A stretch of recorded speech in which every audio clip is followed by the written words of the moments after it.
कभी आपने किसी स्वर्णकार को देखा है?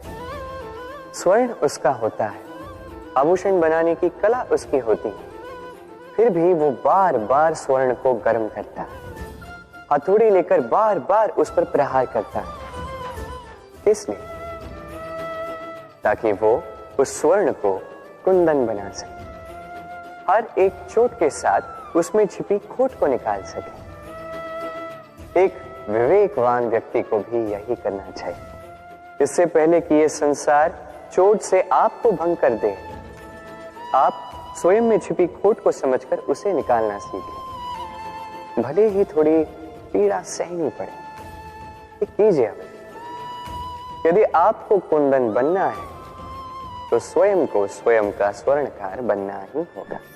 देखिए इस घास को, कितनी कोमल, कितनी मृदु। यदि इस घास पर चलोगे तो पांव की पीड़ा ही हर जाए, इसमें सो जाओगे तो एक मीठी निद्रा आ जाए।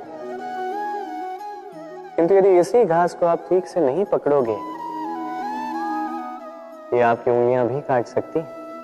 यही कोमल घास आपको चोट पहुंचा सकती है। इसी प्रकार हर एक व्यक्ति जो धर्म के पथ पर चल रहा हो, उसे चोट पहुंच सकती है यदि उसको धर्म के पूर्ण स्वरूप, उसके वास्तविक स्वरूप के विषय में ज्ञान ना हो।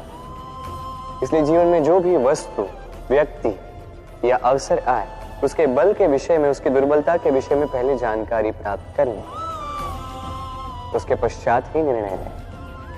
ऐसा करोगे तो सफलता अवश्य मिलेगी। आपने कभी जीवन में सूर्योदय देखा होगा? कितना संतोषदायक, कितना ऊर्जादायक होता है। मन में एक नई प्रेरणा सी भर देता है, एक नई उमंग। किंतु यदि आप जागने में विलंब करते हैं तो आप इस सूर्योदय को देख ही नहीं पाते। अब इसी प्रकार होता है हमारे जीवन में अवसर, सूर्योदय की बातें। यदि आप अपने जीवन में आवश्यकता से अधिक प्रतीक्षा करेंगे इस अवसर का लाभ उठाने में, तो ये अवसर आपकी प्रतीक्षा नहीं करेगा, ये निकल जाएगा। इसलिए इन्हें सहेज कर रखें, सही समय पर जागें और इन अवसरों का लाभ उठाएं, अपने कर्म को पूर्ण रूप से साकार करें। इसे एक मुहूर्त की भांति देखें। यदि ऐसा करोगे तो जीवन भी सूर्योदय की भांति ही होगा। इसमें संतोष होगा, इसमें गरिमा होगी और इसमें होगी शांति।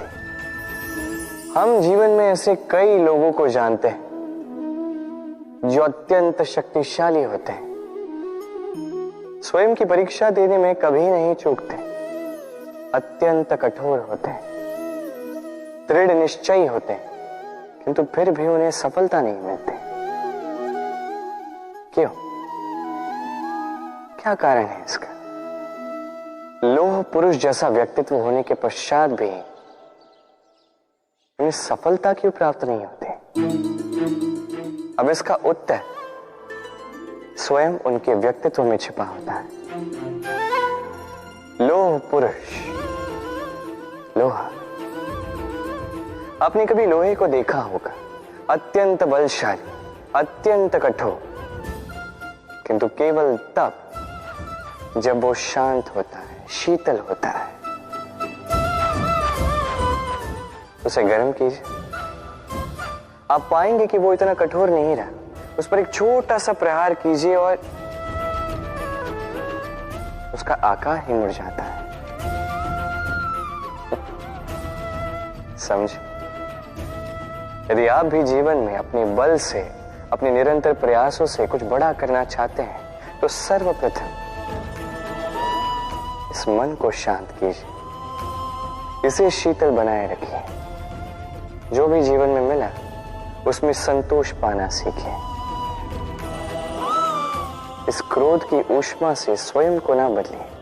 पहचानिए उन विचारों को जो क्रोध को बढ़ाते हैं और उनका पतन कीजिएगा, अन्यथा ये क्रोध आपका पतन अवश्य करेगा। राधे राधे।